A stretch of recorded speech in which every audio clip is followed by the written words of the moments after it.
สบายดีเด้อเนาะกับสบายดีแล้วก็สวัสดีเด้อพ่อแม่พี่น้องเบิดสุขุสุขคนเนาะว่าสิเป็นพี่น้องทางฝั่งลาวเนาะแล้วก็พี่น้องทางฝั่งไทยต่างประเทศก็ยินดีต้อนรับเข้าสู่ช่องของบ่าวคำอุทุพรคือเก่าพี่น้องเนาะ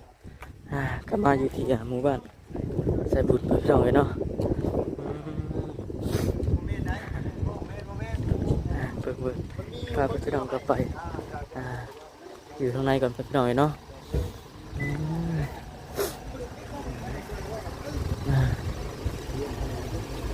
ทางใดเนาะทีมงานครับไปทางใดเบิดไปพี่น้องเนาะ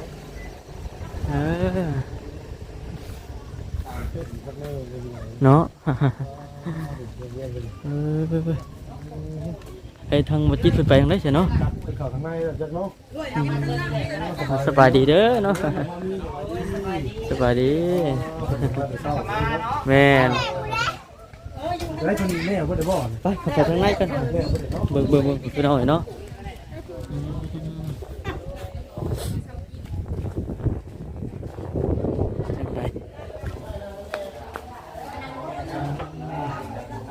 สบายดีเด้อเนาะแม่เนาะ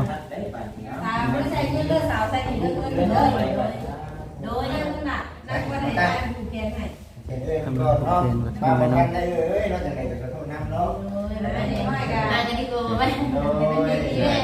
มาขึ้นวัดโอ้ยคือเป็นใหญ่ไหมอย่างเงี้ยนะใหญ่ไหมอย่างเงี้ยนะทุกไอ้ร้อยชื่อเราพี่โดดเรายิ้มเลยฮะ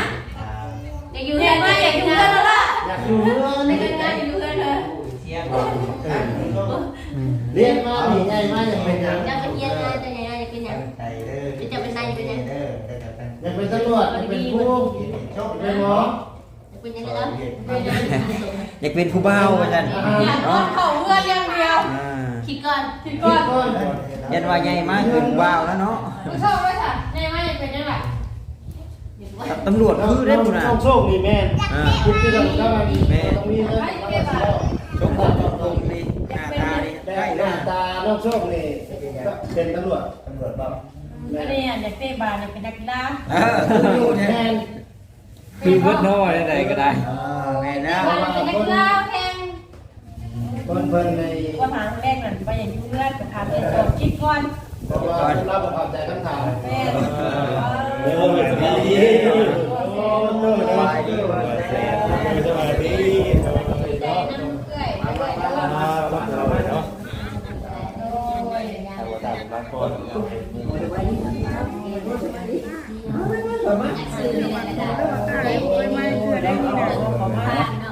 นั่งเลยเนาะเนาะ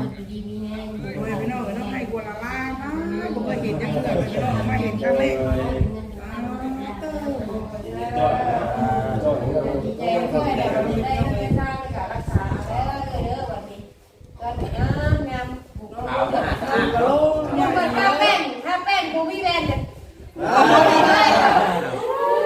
ผมใส่กระโดดเลยโอ้ท่าเลยเจ็บเจ็บพุ่งเลยดิเด้อ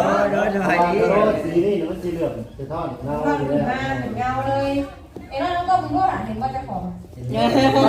จ้าเดี๋ยวพูดไอ้หน้าไม่เห็นจะขอเกี่ยวกันบ้างนี่เราเป็นร้ายเลยต้องโซ่ต้องเป็นคนผูกเงินจะซื้อหลานเด้อ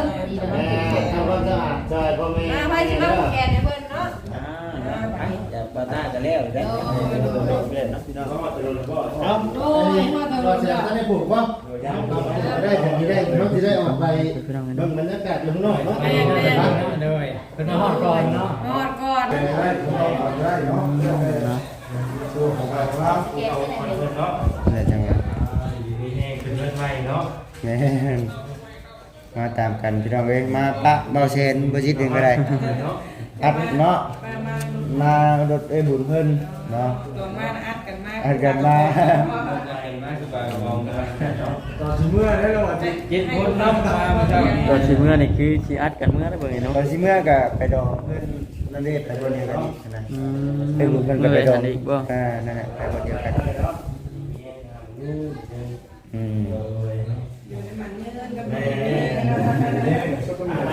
ไป มาซะใครบ่มาคือว่าได้เอ้ยเนาะ ชุดเลยเนาะ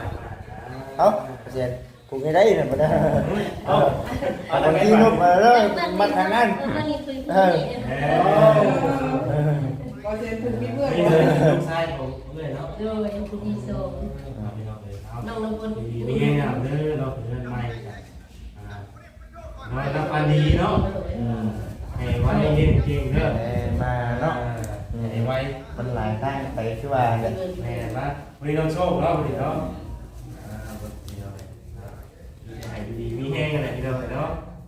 ให้ไว้เป็นคนรู้คนดีมองแม่เนาะ ในงาน เด้อเนาะ อ๋อ แล้ว นะ ก็ผมจะทำให้เลยเนาะคอยคนนี้มีแห้งทำเพียงเพียงได้เด้อ สาธุเนาะเอาเป็นกำลังใจเด้อเด้อ สมุนไพร ไม่ทำบุญ หมดก่อนหมดไหนเพิ่นเนี่ยอ่า เอาไปเราเนาะมันดื้อเสียงก็เสียงที่สีขาวหมดเลยเอ้ยเนาะ น้องเรียนจักได้ เป็นข่าวรู้ก็ไปแล้วครับเป็นรายการ ออกไปเบิ่งข้างนอกพ่อ ไปเลยเนาะ ไปแล้วนะ สิเราเบิ่งเพื่อนซ่านน่ะทางเอื้อยเพิ่นก็เนาะฝุ่นโอ้บ่เผย มาแล้วก็ เอาเนี่ย น่าจะเนาะพักหลายพี่น้องเอ้ยเนาะดีมุกดีใจ มาแค่สีเงินเพิ่นได้เดียวเนาะ อยู่ทางในนี่ขาวจุดพูนพี่น้องเนาะอยู่ไหม ทุกทุก ทุกไปเนาะเคยมาเพื่อนไปเนาะเนาะมูจักซื้อมูจักหยังมูเลยว่าเป็นทางมือมาเลยมูนี่เพราะว่าเป็นถึงเลยน้องน้ำเพชรแล้วก็มาเป็นนี่เลยนี่อะไรก่อน กันก็เกิดว่า โซ่ดีเจ้าได้เลือดหลังงามหลังงามเลยก็ได้ได้ของไปแต่นี่เนี่ยโอ้หลังก็บอกเลยมีเป็นข้าวมันใหญ่ ห้องนอนเพิ่นไว้พี่น้องให้นอน อันนี้ได้ผู้ที่ซื้ออะไรนี่ น้องน้อย น้องเอน้อยเห็นบอก หลานน้องละคนมี เอน้อยนี่เป็นนักร้องได้นี่เอน้อยน้องนะเดี๋ยวได้ผูกแขนน้องก็มันเลื่อยมันก่อนน้องไปน้องเลย เรื่องอะไรก็เนาะรับผล ผูกเก่าองค์ก่อนน้องไปน้ เรา องเลย ด้วยมันมีเรื่องอะไรจริงๆก็ได้ไปบัตรนาได้บัตรเด้อเอาเงี้ยว่าจะคือว่า เอาแล้ว ข่าวน้องมาเรื่องที่เสียได้เด้อ ยังคิว โชคนะโชคนะ แล้วผูกแขนเพื่อนมาเซ็นผูกเก่าองค์ก่อนเอาเนาะ จะรู้ชัดเลย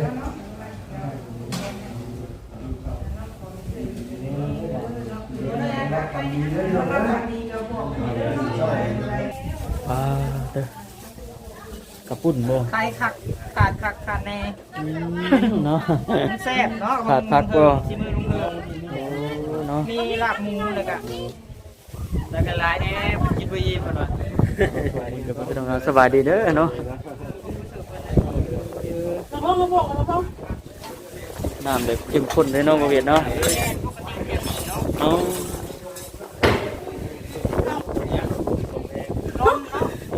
บรรยากาศวันนี้ก็ลมขนาดพี่น้องเนาะมื้อนี้เนาะก็คือสิประมาณนี้เนาะพี่น้องเนาะอะไรกันดีมุกดีใจนำเอื้อยเพิ่นพี่น้องนี่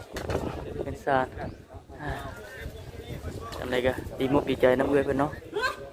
จังไดก็ต้องกราบขอบคุณนะทั้งพ่อแม่พี่น้องเนาะเบิดทุกคนที่เข้ามากดติดตามแล้วก็รับชมคลิปของบ่าวคำเนาะแล้วก็บ่ขามโฆษณาของบ่าวคำไปพี่น้องเอ้ยบ่าวคำก็ขอให้พี่น้องอยู่ดีมีแรงเบิดทุกคนเด้อเนาะบ่าวคำก็ขอกล่าวคำว่าสบายดี